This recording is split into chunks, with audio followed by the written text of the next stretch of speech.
हमारे जिस्म को जिंदा रहने के लिए नशोनुमा की ज़रूरत है। एक तंदुरुस्त ज़िंदगी गुजारने के लिए हमें ताकत चाहिए और ये ताकत हमें हमारी ग़िज़ा से मिलती है।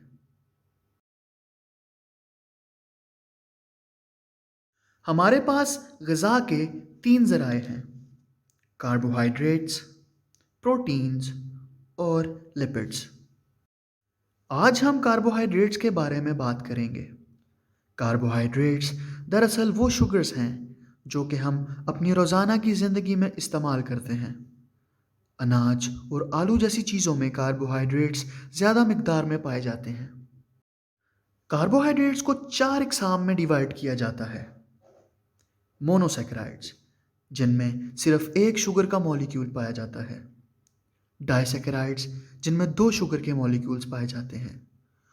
ओलिगोसैकेराइड्स, जिनमें 3 से 9 शुगर के मॉलिक्यूल्स पाए जाते हैं। हमारी ग़िज़ा में ज़्यादातर जो कार्बोहाइड्रेट्स पाए जाते हैं वो हैं स्टार्च, जो कि आलू का सबसे बड़ा हिस्सा है। सुक्रोज़, जो कि हमें मिलता है हमारी घरेलू इस्तेमाल की चीनी से। और लैक्टोज़।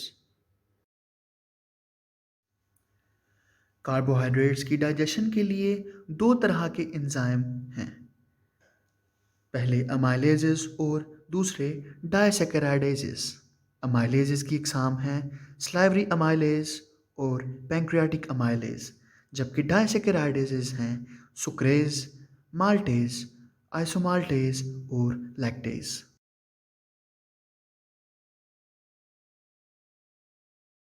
कार्बोहाइड्रेट्स की डाइजेशन हमारे माउथ से स्टार्ट होती है। जब खाना खाया जाता है तो एक एंजाइम स्टार्च को तोड़कर डेक्स्ट्रिन में कन्वर्ट कर देता है। यह एंजाइम है स्लाइवरी अमाइलेज।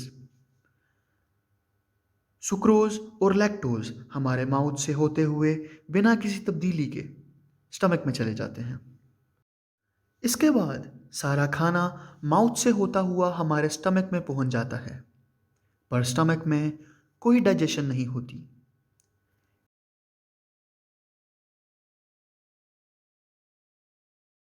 इसकी वजह है स्टमक की इंतहाई कम पीएच।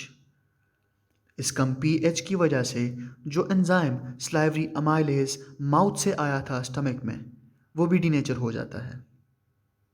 अलबत्ता कुछ सुक्रोज HCl की वजह से ग्लूकोज और फ्रुक्टोज में तब्दील हो जाता है।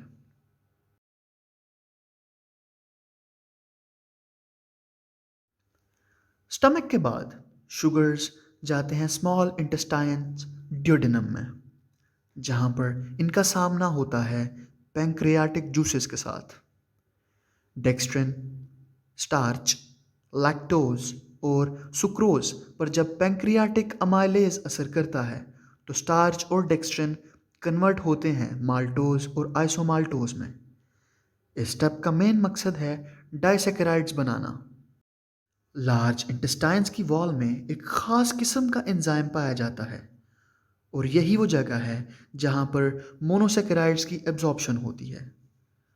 हर डाइसैकेराइड के लिए यहाँ पर एक अलहदा से एंजाइम पाया जाता है। यहाँ पर लैक्टोज को कन्वर्ट किया जाता है ग्लूकोज और गैलेक्टोज में लैक्टेज एंजाइम की मदद से। सुक्रोज को ग्लूकोज और फ्रुक्टोज में कन्वर्ट किया जाता है सुक्रेज एंजाइम से। माल्टोज होता है कन्वर्ट ग्लूकोज के 2 मॉलिक्यूल्स में एंजाइम माल्टेज से, और आइसोमाल्टोज पर एंजाइम आइसोमाल्टेज असर करके उसको भी 2 ग्लूकोज के मॉलिक्यूल्स में कन्वर्ट कर देता है। आखिरकार मोनोसैकेराइड्स जो कि सिंपलेस्ट शुगर्स हैं वो ग्लूकोज, गैलेक्टोज और फ्रुक्टोज की शक्ल में हमारे पास मौजूद हैं, जो कि यहाँ से हेपेटिक सर्कुलेशन में एब्जॉर्ब हो जाते हैं। हेपेटिक सर्कुलेशन इन कार्बोहाइड्रेट्स को लेकर लिवर में जाता है और लिवर से ये हमारे जिस्म का एक हिस्सा बन जाते हैं।